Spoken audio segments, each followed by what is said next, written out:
ഇതാണ് നമ്മുടെ എക്യുപ്മെന്റ്. ഇത് ലൂപ്പ് സ്റ്റേഷൻ ആണ്. നമ്മുടെ DJ മിക്സേഴ്സ് ഒക്കെ യൂസ് ചെയ്യണത് പോലെ. അതെ, അത് നമ്മുടെ വോക്കല്, നമ്മുടെ ശബ്ദം ഉണ്ടെങ്കിലേ അത് വർക്ക് ആവത്തുള്ളൂ. എക്സാക്ട്ലി. ഞാനത് ഹലോ എന്ന് പറയാം, ഈ മൈക്കിൽ കൂടെ എന്ത് പറഞ്ഞാലും അത് റെക്കോർഡ് ചെയ്ത് അതിങ്ങനെ ആവർത്തിച്ച് കേട്ടോണ്ടിരിക്കും. ചേട്ടൻ ലൂപ്പ് ആയിട്ട് കേട്ടോണ്ടിരിക്കും. Hello hello hello hello hello hello hello hello hello hello check check check check check. അത് കണക്ക് തന്നെ ഞാൻ ചെയ്യുന്ന ഇൻസ്ട്രുമെന്റിന്റെ വോയിസും. ഓക്കെ, ഇപ്പോൾ ഉദാഹരണത്തിന് ഒരെണ്ണം കാണിച്ചു തരാം.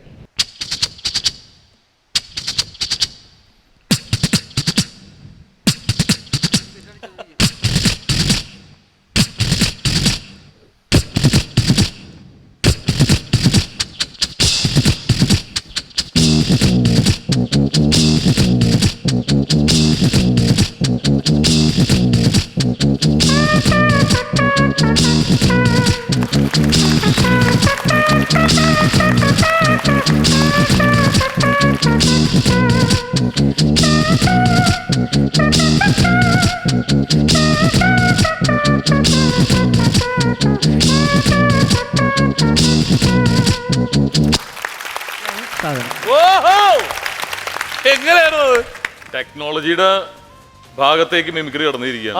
ടെക്നോളജി വെച്ചിട്ട് ആ മിമിക്രിയും കൂടി ഉണ്ടെങ്കിലേ ഈ സാധനം വർക്ക്ഔട്ട് ആവുള്ളൂ. അല്ല, ഇതിപ്പോ നമ്മൾ ലൈവായിട്ട് കരോക്കെ ഉണ്ടാക്കുന്ന രീതി കണ്ടു അല്ലേ? ഞാൻ ചോദിക്കണത്, നമുക്കൊരു പാട്ടുകാരിയെ തന്നാൽ അവർക്ക് വേണ്ടി ഒരു കരോക്കെ ഉണ്ടാക്കി കൊടുക്കാൻ പറ്റും? പിന്നെന്താ, ഷുവർ. നമ്മുടെ സീ തമിഴിലൂടെയൊക്കെ ഭയങ്കര ഫേമസ് ആയിട്ടുള്ള ഒരു കൊച്ചുകുട്ടി സിംഗർ ഉണ്ട്, ശ്രീലക്ഷ്മി. ശ്രീലക്ഷ്മിയെ വിളിച്ചാലോ? എല്ലാവരും പ്ലീസ് വെൽക്കം ശ്രീലക്ഷ്മി. ശ്രീലക്ഷ്മി, നിങ്ങൾ വാ. ചേട്ടന് വേണ്ടിയിട്ട് ചേട്ടനായിരിക്കും കരോക്കെ ഉണ്ടാക്കി തരിക കേട്ടോ. ചേട്ടനല്ല, അവനെ അങ്കിൾ എന്ന് വിളിച്ചു. അപ്പോ ഏത് പാട്ടാ? ഫസ്റ്റ് ഊർവശി പോവാം. ഊർവശി. ഊർവശിയിൽ പോവാം. എളുപ്പമുള്ള പാട്ടല്ലേ, അപ്പൊ ചെയ്യാം. അല്ല, സാധാരണ പാചകരംഗത്തിലേക്കാണ് നമ്മൾ ഓരോ സാധനങ്ങൾ എടുക്കുക, മറ്റെടുക്കുക, ഓരോരോ പീസ് ഇട്ടിട്ട്. ഒന്നാമത്തെ ശബ്ദം ഇതാണ്. First sound.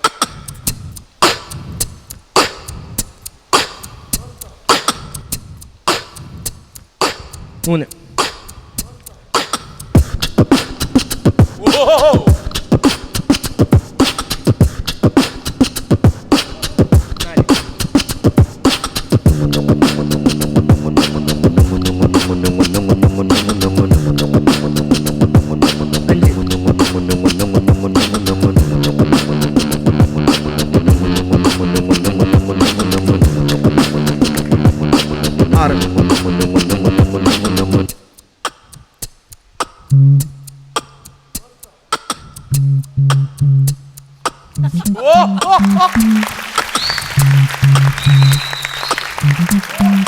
പാട്ട് പാടാൻ പോയാണ്.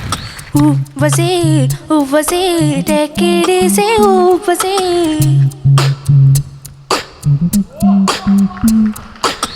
ഉസ് പോലെ ഉടമ്പ് രണ്ട തേവയില്ല ഫാമസേ.